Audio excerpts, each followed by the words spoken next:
नमस्कार दोस्तों, स्वागत है आपका। आज हम बात करने वाले हैं दोस्तों कि आत्मा का प्रशिक्षण।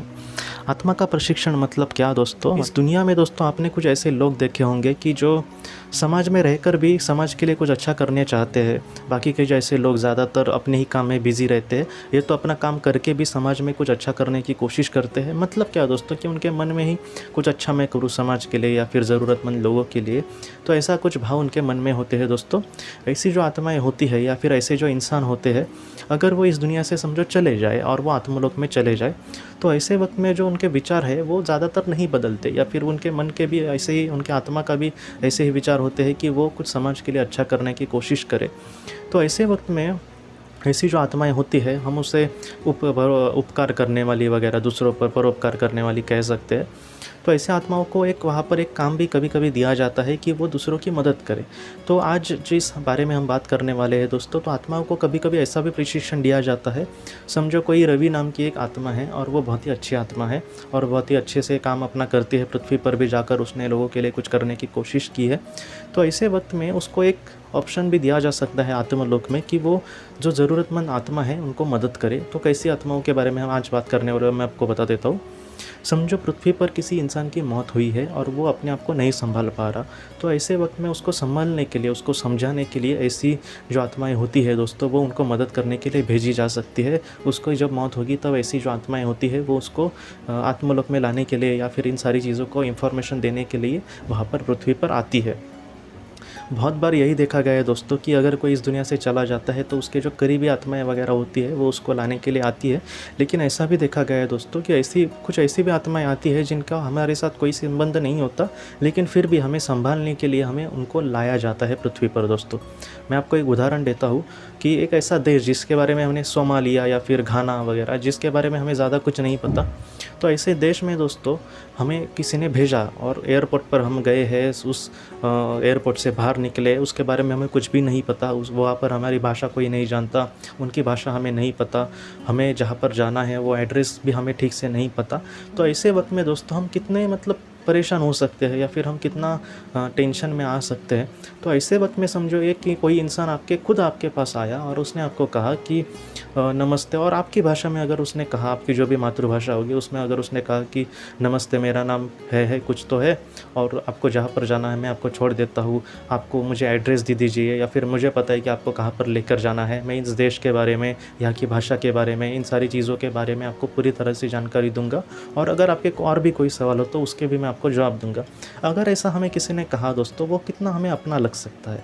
ये सारी जो चीज़ें हैं दोस्तों, आजकल जो ऐसे भी लोग होते हैं कि अपने फ़ायदे के लिए ऐसे दूसरों के सामने मीठे मीठे बोलेंगे, उनके बारे में हम बात नहीं करेंगे। लेकिन दोस्तों उनके जो मन में भाव होते हैं, समझो कोई आत्मा ऐसे किसी को लेने के लिए आई, तो उसके जो मन में भाव होंगे दोस्तों, वो हमें आराम से पता चलते हैं कि ये झूठ नहीं बोलता और इसको हमसे कुछ नहीं चाहिए, ये बस हमें संभालने के लिए या फिर हमें किसी तरह से दिलासा देने के लिए या फिर हमें मार्गदर्शन करने के लिए यहाँ पर भेजा गया है। तो ऐसी चीज़ें वहाँ पर बहुत देखी जाती है दोस्तों। तो ऐसी आत्माओं को कभी कभी प्रशिक्षण दिया जाता है। मतलब क्या दोस्तों कि अगर मैंने अभी कहा कि रवि नाम की कोई आत्मा है, तो उसको कुछ समाज में करना है अच्छा, तो आत्मालोक में उसको प्रशिक्षण दिया जाएगा, क्योंकि मन में सिर्फ भाव होने से ये सारी चीज़ें नहीं होती। क्योंकि समझो एक कोई आत्मा है और वो सुनने के लिए तैयार नहीं है पृथ्वी पर कि नहीं मुझे अपने परिवार के साथ ही रहना है, वो सुन ही नहीं रहा। ऐसी भी आत्माएं होती है जो पृथ्वी पर मौत के बाद भी आत्मलोक में जाने के लिए तैयार नहीं होती। तो ऐसे वक्त में उनको प्रशिक्षण दिया जाता है कि किस तरह से उनको संभालना है या फिर उनको समझाना है। कुछ ऐसी आत्माएं अगर समझती नहीं तो उनको ज़बरदस्ती नहीं कही जाती, लेकिन अगर जितना हो सके उनको संभालना पड़ता है दोस्तों ऐसे वक्त में, क्योंकि वो बहुत ही ज़्यादा फ्रस्ट्रेशन की अवस्था में तब होते हैं। तो ऐसी जो रवि जैसी आत्माएं होती है दोस्तों, उनको बहुत ही ज़्यादा प्रशिक्षण वहाँ पर लेना भी पड़ता है कि किस तरह से लोगों को संभालना है, उनको किस तरह से मार्गदर्शन करना है, सारी बातें एक ही साथ नहीं बोलनी है, धीरे धीरे किस तरह से उनको समझाना है, उनको किस तरह से दिलासा देना है, उनको किस तरह से वहाँ के नीति नियमों के बारे में ज़्यादा से ज़्यादा अच्छी तरीके से बताने की कोशिश करनी है। ये जो सारी चीज़ें हैं दोस्तों, आत्मलोक में उनको बहुत ही अच्छे से प्रशिक्षण दिया जाता है और वो भी बहुत ही अच्छे से अपना काम करते हैं दोस्तों। तो आज की इस वीडियो में हमने इस बात के देखी कि पृथ्वी पे अगर कोई आत्मा यहाँ से जाती है तो उसको संभालने के लिए अगर कोई दूसरी आत्मा आए तो उसको बहुत ही ज़्यादा प्रशिक्षण भी वहाँ पर लेना पड़ता है। तो ये बहुत लोगों को ऐसा भी लगता है कि आत्मलोक में रहकर आत्माएं आखिर करती भी क्या है, तो उसमें क्या ये भी एक काम है। कोई ऐसी भी आत्माएं होती है कि जिनको प्रकृति के बारे में कुछ नई नई चीज़ों के बारे में इन्वेंशन करने का भी मौका दिया जाता जाता है, उसके बारे में हम बाद में बात करेंगे अगले भाग में। लेकिन दोस्तों ऐसी जो आत्माएं होती है जो परोपकार करने के लिए या फिर समाज के लिए कुछ करने के लिए आती है, तो ऐसी जो आत्माएं होती है, यदि ये आत्माएं मैंने जितना देखा है वो 5वें स्तर से लेकर 7वें स्तर की होती है।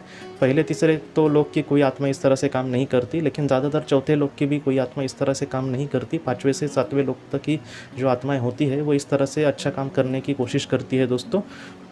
इन सारी चीज़ों से उनका भी ये अच्छा होता है कि उनका जो विकास स्तर है वो बहुत ही अच्छा बढ़ सकता है। लेकिन जितना हो सके ये जो ऐसी आत्माएं होती है दोस्तों, वो इन सारी चीज़ों से उनको प्रशिक्षण दिया जाता है और वो इस तरह से काम करती है बहुत ही ज़्यादा। मुझे लगता है मौत के बाद मेरे साथ क्या हुआ, इसके चौथे या फिर 5वें कहानी मैंने आपको बताई थी, जहाँ पर रुथ और एडविन ऐसे नाम के जो 2 आत्माएँ थी, वो वहाँ पर एक लड़के को लेने के लिए आई थी और उन्होंने बहुत ही अच्छे से उसको संभाला था, उसको आराम करने के लिए कहा था, बहुत सारी बातें उन्होंने आत्मलोक के बारे में उसको कही थी। तो ऐसी जो आत्माएं होती है दोस्तों, वे दिल के अच्छे होते हैं और बहुत ही अच्छे से समझाते हैं।